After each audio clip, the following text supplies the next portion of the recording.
welcome back. This is the third part of our lesson on investing in yourself. So let's do a quick recap of what we've discussed so far. When we began this lesson, we discussed what successes you have as an individual. And oftentimes, it's those successes, those things that you feel that you do well that can help you prepare for a career later on in your life. Then we discussed what it means to invest in yourself, to take the time to make sure that you are getting the proper training that you need for a career and to stay in class. We showed you how an education, a high school or college or even beyond college, and that education pays for itself in the long run throughout your career. And finally, we finished by looking at different careers and having some comparisons and contrasts between two careers that you might find yourself interested in. This lesson is geared primarily for students who are planning to go to college. But just because you don't plan to go to college doesn't mean you shouldn't listen to what we're going to share in this video. A college education, it might be one of the most important and expensive investments you will ever make. But the value of investing in an education is a great way to stay current in the job market and to have the skills needed to adapt when your work situation changes.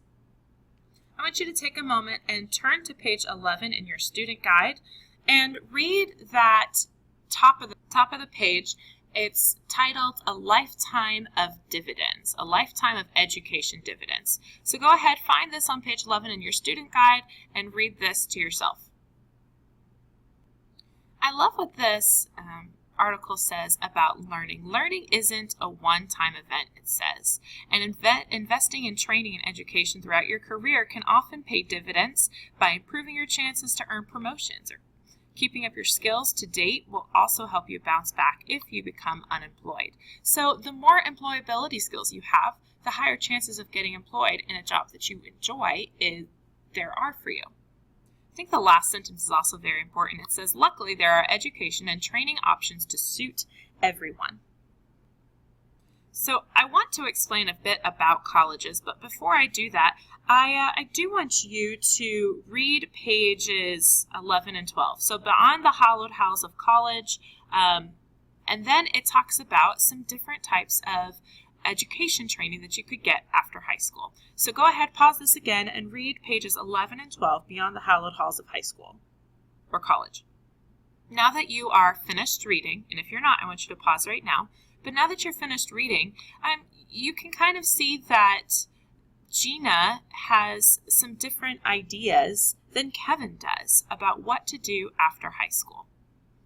Gina decided to go the route of an apprenticeship. So an apprentice is somebody who works with a skilled laborer and earns their skills that way. They learn under one specific person, and they probably don't take a lot of classes. It's more of on-the-job training.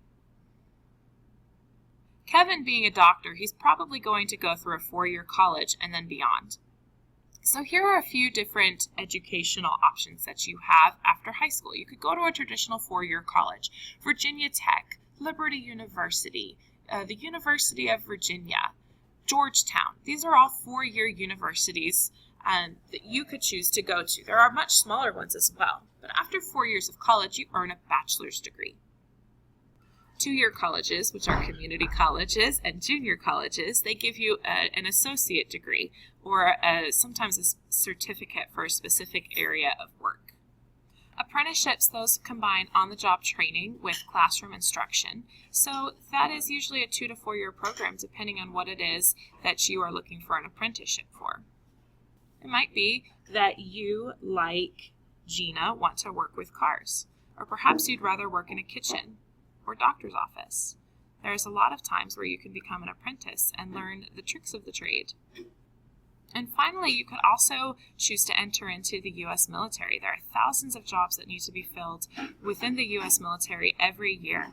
86% of them actually have matching jobs somewhere in the civilian world. So if you ever find yourself leaving the military, you could probably find a job that transfers pretty easily into a civilian job. look at page 13 in your student guide. It's titled The Dollars and Cents of Education, and then there is a chart. I want you to take a couple seconds and look at that cost of college chart. Look at how much it costs to go to a public or private school. Whether you're a resident of the state, so if you live in Virginia, you'd be a resident of that state. If you're not from there, it might cost more. College and training can be very, very expensive. It can range from anywhere from, $8,000 for a resident of a public college to $28,000 for a private college. And those are really just the averages. Colleges could be way more expensive than that. So education really is an investment for you. So we've already looked at our educational options. There's 4-year colleges, 2-year colleges, apprenticeships, or the military. Some options might seem a better match for you. That's your choice to decide.